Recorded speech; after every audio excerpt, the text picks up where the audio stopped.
Hello, this is Matthew Robert Payne. This is four miraculous things Jesus did on the worst day of his life. So, uh, besides Gethsemane, where Jesus' flesh was tempted to a point where he asked the Father to take the cross away from him, the second most saddest day of Jesus' life, I personally believe, and he's confirming it as we speak, was when John the Baptist's disciples approached him and said that John had died. Said that Scripture says that Jesus heard the news and withdrew to a quiet place. They got off the boat. He went across the water in a boat, um, determined to go up on the hill and cry.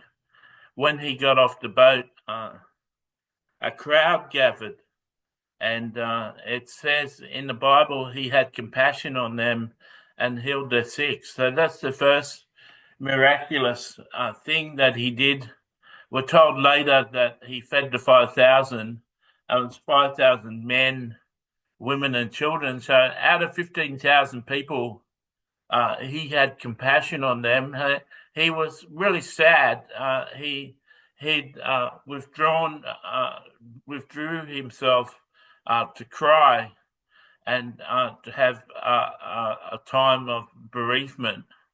But 15,000 people, all the sick in the 15,000 people, and it would have been more than 100 or so. He laid hands on all those sick and healed them. So that's the first miraculous thing. There's not many people in the world that can do that currently. I know John G. Lake would have been able to do it. Then he preached to them all day, so you could say that's another miraculous thing. He spent the whole day preaching without notes and no sermon preparation. He preached the whole day, and then he said that they need to feed them, and a boy came forward with 2 loaves and two fish and 5 loaves. Jesus prayed and blessed the food, then gave it to his disciples, and the food multiplied in the baskets as they handed it out to keep on multiplying. So that's the second miraculous thing he did. He healed everyone who was sick out of 15,000 people. Then he miraculously multiplied bread and fish for 15,000 people. When they were fed, there were a number of baskets taken up of leftovers, which is another miraculous thing. There was more stuff left over than there was to start with, which proved that what Jesus and his disciples done was miraculous. And Jesus sent his disciples away in the boat and went up onto the mountaintop to pray. This was what he was setting out to do at the beginning of the day when he found out John had died.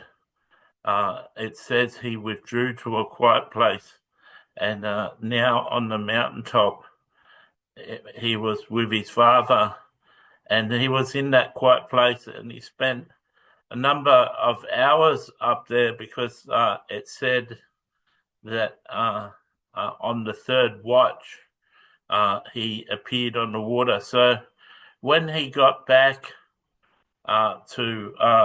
it's time to come home, the boat was being buffeted, stopped by the winds. They weren't able to reach the shore, and rather than rather than wait for hours and hours until the men were able to get the boat to the shore, Jesus did another miraculous thing. He just walked on top of the water out to the boat. The strong winds had caused a big seas, and the men couldn't get the boat to the shore. So Jesus brought the shore to the men. He walked out to the boat. Peter thought it was a ghost and said, "If you're not a ghost, tell me to come." So Jesus had just walked on the water, and then Peter walked on the water and on Jesus' word, and Peter sank. Jesus zipped across the water 20 feet and picked Peter up and had a speaking to him that's recorded in the Bible. Then Peter and Jesus walked back to the boat hand in hand on top of the water. So Peter walked on water twice. That's another miraculous thing that Jesus did. So he allowed Peter to walk on water. And then the boat, through the divine will of God, then the boat zipped to the other shore. They didn't row it. It just translated to the other shore. So that's another bonus miraculous thing that Jesus did. All of these things Jesus did on his saddest day, though I bet you've sat in churches for 20 or 30 years and never heard it expressed like that. Preachers tend to forget things and not put things in proper context. So this was one of the days in Jesus' life, and he was full of miracles. But what's interesting is that he started out this day wanting to cry and to mourn his cousin.